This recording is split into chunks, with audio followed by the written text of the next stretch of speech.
Kata Allah, yang disebut ulama itu jangan dilihat dulu pintarnya, hafal Qur'annya, hafal hadisnya. Standarku, kata Allah, yang pertama, dia punya sifat khasyah, ketakutan yang dalam kepada Allah yang ditampakkan dari hasil ibadahnya. Wa dhaharat diyanatuhu, dia konsisten menampakkan sisi ketaatan ibadahnya.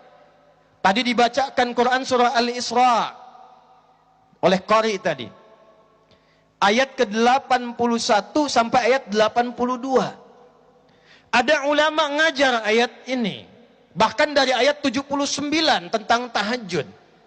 Orang yang tahajud diberikan 4 keutamaan. Surah ke-17 ayat 79 sampai 82.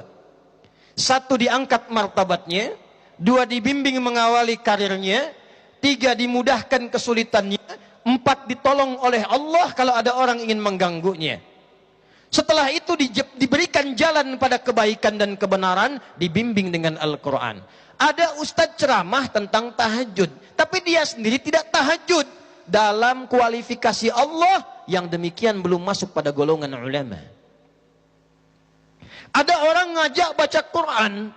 Ayo Bapak Ibu, tingkatkan bacaan Quran kita, tingkatkan tilawah kita. Dia sendiri tidak pernah ngaji. Ini belum masuk kategori ulama. Jelas? 2.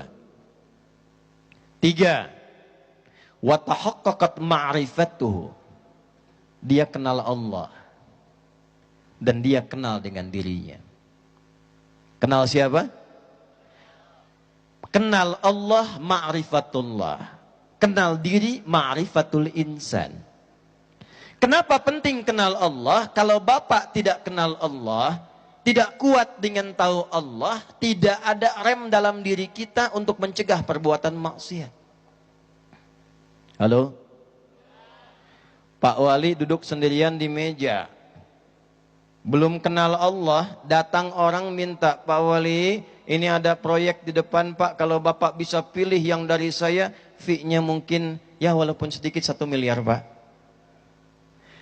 Tidak ada orang lain, ditinggal ceknya, tinggal orangnya. Hanya antara Pak Wali dengan cek. Kalau tidak kenal Allah, kira-kira diterima atau ditolak? Karena tidak ada yang mengingatkan. Tapi ketika diri kita ma'rifat, kenal Allah, walaupun dia merasa tidak ada yang lain, dia merasa diperhatikan oleh Allah Subhanahu wa taala. An ta'budallaha ka'annaka tarahu fa illam takun tarahu fa innahu yarak.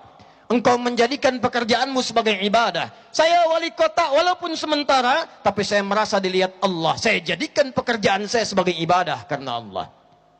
Saya ditugaskan sebagai apa? Birokrat. Saya ditugaskan sebagai apa? Diplomat. Saya mengajar. Saya di rumah sakit. Merasa diawasi Allah dan dia punya Allah, maka semua pekerjaannya akan dilakukan dengan baik dan benar. Karena punya Allah. Alhamdulillah Pak Wali dekat dengan Allah, rajin sholat, datang maklar, Pak Wali fee-nya 1 miliar. Pak Wali jawab, maaf ya, telunjuk saya telunjuk tahiyat tidak akan pernah dipakai maksiat. Masya Allah. Tapi ternyata setan tidak putus asa. Dia balik lagi, Pak Wali mohon izin ditambah 10 miliar. Kata Pak Wali, apa Anda tidak dengar yang tadi saya sampaikan? Tunggu, saya istikharah dulu. Apunten Pak Asepnya, saya istikharah tidak maksiat. Jelas? Yang keempat, yang terakhir. Perhatikan kalimatnya. Washtaharat siyanatuhu. Dan dia nampak akhlaknya, nampak kebaikannya. Nah, ini ciri ulama nih. Awas ustad-ustad di pesantren, di sekolah, di madrasah, bukan hanya pandai mengajarkan ilmu, tapi juga pandai mempraktekkan adab.